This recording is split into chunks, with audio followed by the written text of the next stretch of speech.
보고 관련 소식은 잠시 후에 이어가겠습니다. 정치권 소식 전해드립니다. 이재명 정부 초대 장관 후보자 인사청문회가 반환점을 돌아 나흘째 진행되고 있습니다. 교육부 이준숙, 여성가족부 강선우 장관 후보자의 거취 문제가 여전히 최대 화두인데요. 여권에서 첫 사퇴 요구가 나온 가운데 야당은 대통령 면담을 요구했습니다. 국회로 가보겠습니다. 임성재 기자. 네, 국회입니다. 네, 먼저 오늘 인사청문회 소식부터 정리해 주시죠. 오늘은 외교부 조현, 기획재정부 구윤철, 산업통상자원부 김정관 장관 후보자에 대한 인사청문회가 진행되고 있습니다. 국민의힘이 무자격자로 규정했던 조현 후보자 청문회는 국내외 현안 인식을 확인하는 양상으로 흐르고 있습니다. 민주당은 모스탄 미국 리버티대 교수가 국내에서 부정선거를 주장하는 것과 관련해 문제 제기나 조치가 있어야 하지 않느냐며 에둘러 야권 인사들을 겨냥했습니다.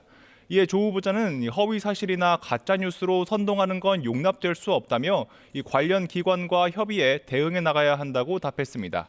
국민의힘은 오는 9월 중국 전승절 80주년 행사에 이재명 대통령이 참석할 계획이냐고 물으며 여권의 친중 노선 가능성을 우려했는데요. 조 후보자는 지금 이 자리에서 확답은 어렵다고 말을 아꼈습니다. 다른 청문회 곳곳에서도 기싸움이 한창인데 야당이 청문 보고서 채택을 전면 보류하겠다는 방침을 세웠는지를 두고 공방이 이어졌습니다. 민주당 김동아 의원은 국민의힘 송원석 비대위원장이 청문위원 자격으로 참석한 김정관 후보자 인사청문회에서 이런 방침이 사실인지 입장을 밝히라고 요구했는데 야당 소속 이철규 산자위원장이 지금은 송 비대위원장 청문 자리가 아니라며 김 의원 발언을 일축하면서 여야 간 고성이 오갔습니다. 구윤철 후보자 인사청문회에선 여야가 함께 자료 제출 부실 문제를 지적하기도 했습니다. 국민의힘 박수영 의원은 후보자가 공무원 퇴직 뒤 3년간 맡은 직책이 20개가 넘는데 청문 요청안엔 6개밖에 안 담겼다며 보수 누락을 의심했고 민주당 김영환 의원은 삼성생명 퇴직 사유 등 자료를 제출하라며 자신이 초선이라서 무시하는 거냐고 물었습니다. 네, 교육부 이진숙, 여가부 강선우 장관 후보자와 관련한 여야 분위기는 어떻습니까? 네, 인사청문회는 끝났지만 교육부 이진숙, 여성가족부 강선우 장관 후보자에 대해 여권 내 고민이 이어지고 있습니다. 이 후보자는 논문과 자녀 조기 유학을 둘러싼 각종 의혹에 더해 전문성 논란까지 번졌고 보좌관 갑질 의혹에 휩싸인 강 후보자는 민주당 보좌진 단체마저 등을 돌리면서 여권의 심경이 복잡해졌는데요.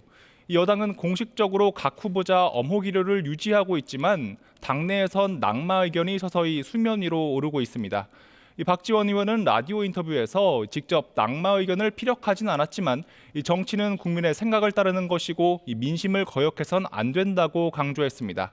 김영진 의원은 강 후보자의 갑질 의혹에 국민 눈높이를 당사자와 인사권자는 깊게 고민할 필요가 있다고 말했고요.